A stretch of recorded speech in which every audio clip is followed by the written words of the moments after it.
It should be fun, it should be energized, it should be motivating, it should be an opportunity for an organization to look at all of the other various things that's going on and to see how they can be integrated and tied in.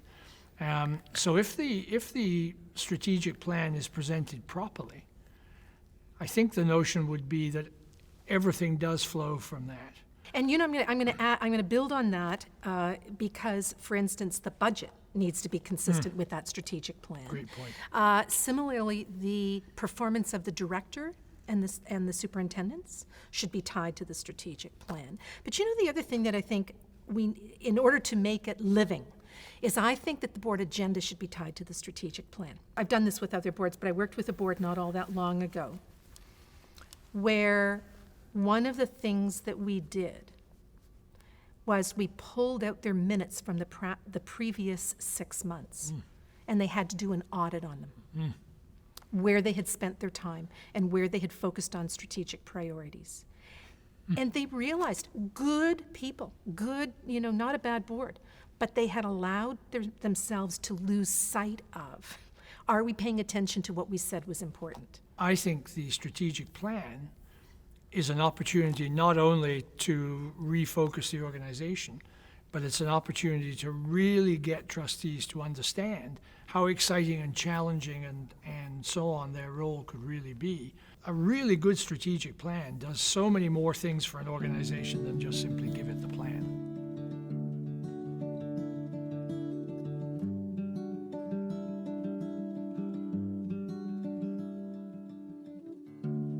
So I think there has to be a willingness always that the plan is malleable enough, if that's the right phrase, to accommodate those kinds of issues as they occur.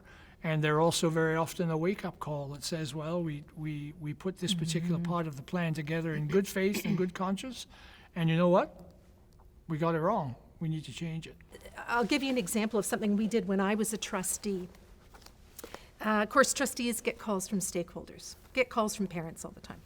And one of the things that I began to notice is someone would come to the table and said, oh, I'm getting all these calls about X. And I'd be sitting there thinking, wow, I don't know about those calls at all. I haven't heard any of that. So if I'm not hearing about them, to me, this is not a priority, if I use that as an example. So our board, the trustees, began to talk about, in order to know whether these are issues that may become more problematic, we need to be better informed. So we started, we were not very creative, we called it a telephone log. It wasn't all telephones, it was emails, whatever, conversation log.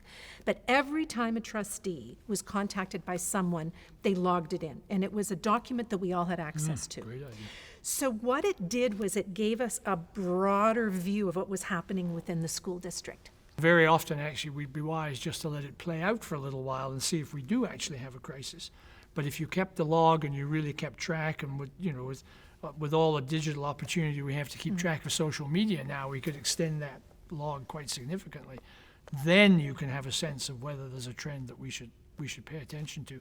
I think that's a very creative idea. And in a bigger macro level, and I just go back to a really, really old example, but a famous one. And again, forgive me, relating to Johnson & Johnson, when the Tylenol crisis first hit back in 1984 or 86 or whenever it was, and the CEO at the time was asked, well, how did you respond? Exactly as Marion says, we went back to our mission statement, to our strategic plan, and it told us what to do. Absolutely. Because it incorporated all the values and the priorities in that, in their case, one-page document. We went back to it, and it told us what to do. And really, ideally, we should be able to look at the plan and say, the plan is flexible enough and broad-based enough and malleable enough that pretty much regardless of what happens, it will give us a pretty clear direction on what we want to do.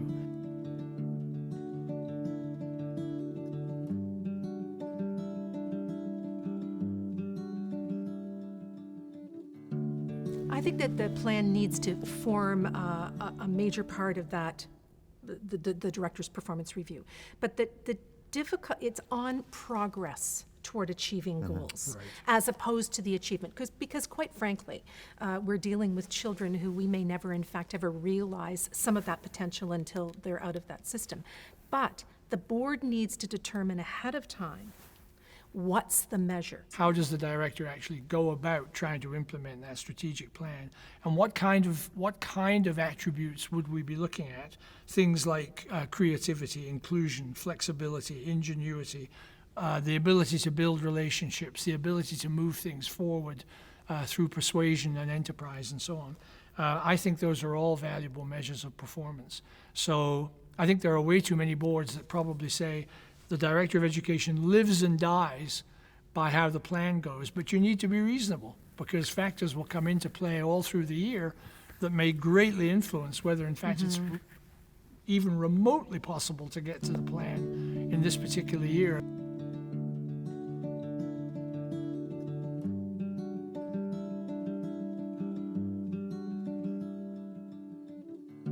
I'm obviously hugely biased towards anything that encourages and builds universal interest and excitement in the plan.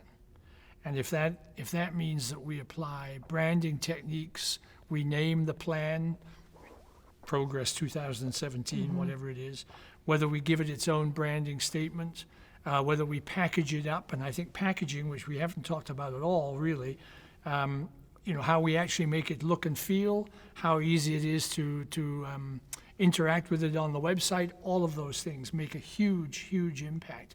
That's what branding is. Branding is not that you have to have a really cool logo. That may be a part of it, but it's the first thought. And as a trustee, one of my priorities should be that when people think about my board, they are excited about my board. They want to send children to my board. In fact, one of the I remember coming across an article ages ago that was talking about schools and the coterminous boards within a community. And one of the questions that the author raised was that trustees should be going out to parents where, I'm going to use an example of Peter has a child who's going to be going to the Catholic school that is a mile away, kilometer away, but the public school is a half a kilometer away.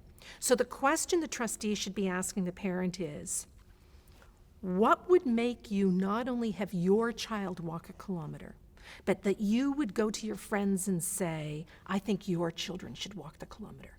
And whatever board it is, whatever school it is secondary. But it's that idea that parents are excited about entrusting their children. That's brand.